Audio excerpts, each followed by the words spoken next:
जय हिंद मेरे प्यारे साथियों। तो आज हम बात करने वाले आपके आर्मी एयर डिफेंस कॉलेज के ऑफलाइन फॉर्म निकले हुए हैं फायरमैन के खाली पदों पर। इसके लिए आप पूरे भारत में कहीं से भी आते हो तो इसके लिए ऑफलाइन आवेदन कर सकते हो। इसके लिए आपको ऑफलाइन आवेदन करना होगा। उससे पहले आपको 2 एनएलएफ खरीदने होंगे, क्योंकि आपको इस भर्ती के लिए 2 एनएलएफ की जरूरत पड़ने वाली फॉर्म भरने के लिए। मैं इस वीडियो के माध्यम से आपको पूरा बताऊंगा स्टेप बाय स्टेप किस प्रकार से आपको फॉर्म भरना होगा। पहले इसमें कुछ एलिजिबिलिटी के बारे में बात कर ले, आपके लिए क्या क्या क्राइटेरिया मांगा गया। तो सबसे पहले हम बात करते हैं कि जो इसमें फॉर्म भरने की आपकी योग्यता वो सिर्फ साधारण 10वीं पास। अगर आप 10वीं पास हो तो इसके लिए ऑफलाइन फॉर्म भर सकते हो पूरे भारत में, चाहे आप कहीं से भी आते हो। फॉर्म आपका पोस्ट ऑफिस के माध्यम से भरा जाएगा और 2 एनएलएफ अपने साथ में लेने हैं। और जो इसमें उम्र सीमा वो आपके 18 से लेकर के 27 वर्ष उम्र सीमा मांगी गई है। एससी एसटी वालों को 5 साल की एक्स्ट्रा छूट दी गई है और ओबीसी वालों को 3 साल की उम्र में एक्स्ट्रा छूट दी गई है। ये इसमें क्राइटेरिया मतलब आपका फॉर्म भरने का। अब बात करते हैं इसमें सिलेक्शन प्रोसेस क्या रहने वाला है। इसमें पहले आपका फिजिकल टेस्ट कराया जाएगा, फिजिकल फिटनेस टेस्ट होगा, जिसमें आपको 63.5 किलो का वेट लेकर के आपको दौड़ना होगा और कुछ सेकंड मतलब कुछ मीटर आपको 63.5 किलो वेट लेकर के कुछ मीटर तक आपको दौड़ना, वो आपको नोटिफिकेशन देखने को मिल जाएगा। अब चलते हैं फॉर्म की तरफ। फॉर्म आपको किस प्रकार भरना है। सबसे पहले आपको 2 एनएलएफ ले लेने इस प्रकार से। जो बड़ा वाला एनएलएफ लेना है, जो बड़ा वाला आपको एनएलएफ लेना है इस प्रकार से ले लेने। यहाँ पर आपको लिखना, सबसे ऊपर लिखना होगा application for the post of fireman, क्योंकि इसमें एक ही पद के लिए भर्ती हो रही है तो सिर्फ आपको पोस्ट ऑफ फायरमैन लिख के इसमें नीचे अंडरलाइन कर देना।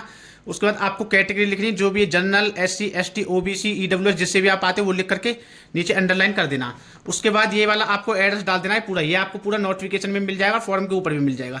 ये आपको पूरा फॉर्म के ऊपर 2 करके आपको यहाँ पर एड्रेस लिख देना, नीचे आपको फ्रॉम करके अपना एड्रेस लिख देना है। यहाँ कोने में आपको ये आपका बड़ा एनएलएफ हो जाता है। उसके बाद लेना आपको छोटा वाला एनएलएफ। यहाँ पर आपको 42 रुपए की टिकट लगानी है। इस बात का वैसे ध्यान रखिए, जो टिकट मैंने लिखी हुई है यहाँ पर आपको 42 रुपए की टिकट लगा लेनी है।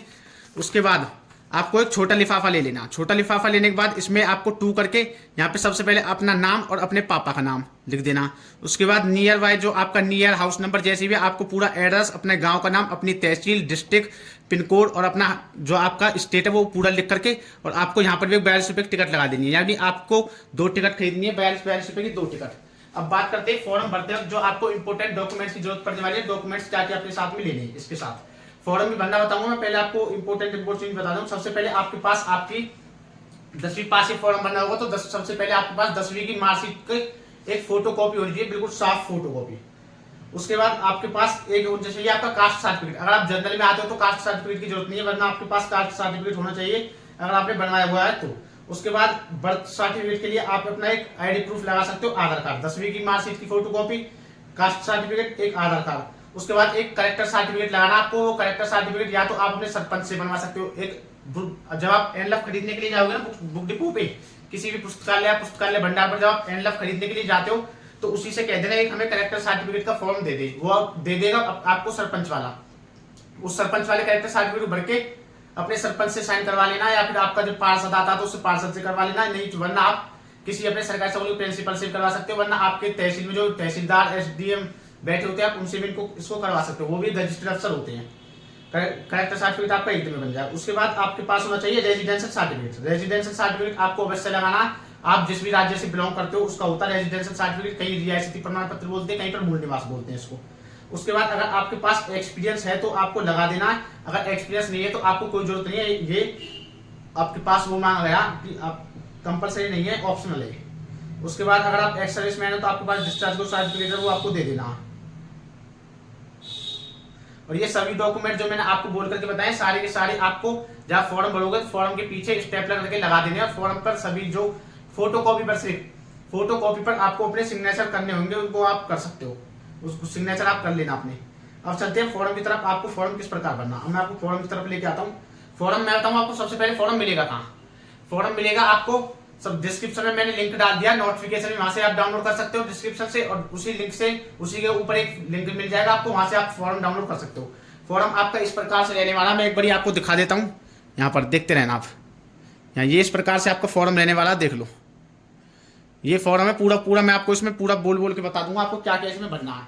सबसे पहले इसमें जो आपका मांगा है एक फोटो, जो आपकी फोटो की जगह दी हुई है इस पर आपको फोटो लगाना है। 2 पेज का फॉर्म है आपका, दोनों पेजों पे आपको फोटो लगा लेना। फोटो आपको रजिस्टर्ड अफसर से अटेस्ट करवाना। आपको सेल्फ अटेस्टेड नहीं करना, क्योंकि जो आपके ज्यादातर फॉर्म रहते हैं उन पर सेल्फ अटेस्टेड मांगा जाता है, लेकिन इस पे रजिस्टर्ड अफसर से आपको फोटो अटेस्ट करवाना होगा। जैसे अपने एसडीएम तहसीलदार से करवा लेना, या अपने स्कूल का जो सरकारी स्कूल का प्रिंसिपल होता है उससे करवा लेना।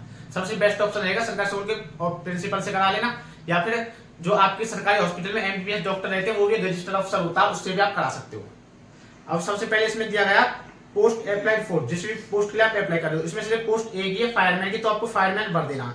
उसके बाद कैटेगरी फॉर ईच अप्लाइड, किस कैटेगरी से आप आते हो वो आपको कैटेगरी पर आपको निशान लगा देना। इसमें मांगा गई है general, SC, ST, OBC, EWS, ESM. उसके बाद आपको सब कास्ट, जो आपकी कास्ट है वो आपको कास्ट भर देनी है, आपको उस पर जिस कैटेगरी से आते हो कैटेगरी लिख के आपको सब कास्ट भर देनी है। उसके बाद आपको आपका फुल नेम लिखना, बड़े बड़े अक्षरों में पूरा नाम लिख देना, जैसे जो भी आपका नाम है। उसके बाद पूछा गया आपका मेल हो या फीमेल हो वो आपको भर देना है। उसके बाद फादर नेम, उसके बाद आपको फादर नेम अपना डाल देना, जो भी आपका फादर नेम है। उसके बाद आपकी डेट ऑफ बर्थ। अब इस पर आपको ध्यान देना, age as on last date of application, यानी लास्ट डेट को आपकी एज कितनी हो जाती है। लास्ट डेट इसकी 11 दिसंबर रहने वाले, 11 दिसंबर को आपकी टोटल जो एज है वो कितने साल, कितने मंथ और कितने दिन की हो जाती है। पूरे अच्छी तरीके से आपको भरना, साल, महीने और दिन के साथ। उसके बाद नेशनलिटी पूछा गया, आपको इंडियन भर देना। रिलीजन में आपको हिंदू, मुस्लिम, सिख, ईसाई जो आप भर सकते हो, जो भी आप हो फॉर्म भर रहे हो। उसके बाद मैरिटल स्टेटस, आप मैरिड हो या अनमैरिड हो वो आपको इस पर निशान लगा देना है। उसके बाद एजुकेशन क्वालिफिकेशन, इसमें आपको 10th पास लिख देना। एजुकेशन क्वालिफिकेशन में 10th पास जनरल सब्जेक्ट ऐसे लिख देना। उसके बाद experience in the subject of field of selection, अगर आपके पास अगर एक्सपीरियंस है तो आपको उसको भर देना, वरना इसको खाली छोड़ देना, बिल्कुल भी जरूरत नहीं है भरने की। अगर आपके पास एक्सपीरियंस है तो ही भरना। उसके बाद एड्रेस मांगा है आपके फोन नंबर के साथ, आपको अपना पूरा 13 नंबर पे आपको अपना पूरा एड्रेस भर देना, जो भी आपका नियर बाय करके जो पूरा एड्रेस है वो, और अपने फोन नंबर के साथ भरना। 14 पे पूछा गया परमानेंट एड्रेस, ये भी आपको बिल्कुल सेम भर देना, जो आप ऊपर वाले एड्रेस में भरते हो वही आपको परमानेंट एड्रेस में भर देना। उसके बाद आपसे इसमें पूछा गया कि आपने जो आपका 15 नंबर ऑप्शन है कि क्या आपने इससे पहले कोई एग्जाम निकाला हुआ सरकारी नौकरी का जो आपने ज्वाइन नहीं की है, उसके बारे में। ये अगर आपने ऐसा कोई एग्जाम निकाला हुआ, पास किया हुआ जिसके लिए आपने ज्वाइन नहीं किया, तो इसको आपको उसके बारे में जानकारी दे देनी है, वरना इसको खाली छोड़ देना। ज्यादातर वही फार्म भरेंगे जिन्होंने आज तक कोई एग्जाम पास नहीं किया, इसलिए इसको खाली छोड़ देना।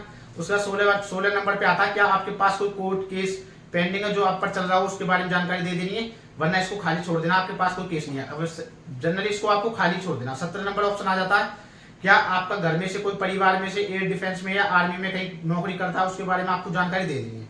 उसके बाद आ जाता है आपका डिक्लेरेशन फॉर्म है। डिक्लेरेशन फॉर्म पे आपको आई के बाद अपना नाम लिखना है, अपना नाम लिखने के बाद सिग्नेचर ऑफ द कैंडिडेट के ऊपर अपने सिग्नेचर कर देने। उसके बाद आपको name of the candidate capital letter बड़े बड़े अक्षरों में सिग्नेचर के नीचे अपना नाम लिख देना, बड़े बड़े अक्षरों में सिग्नेचर के नीचे।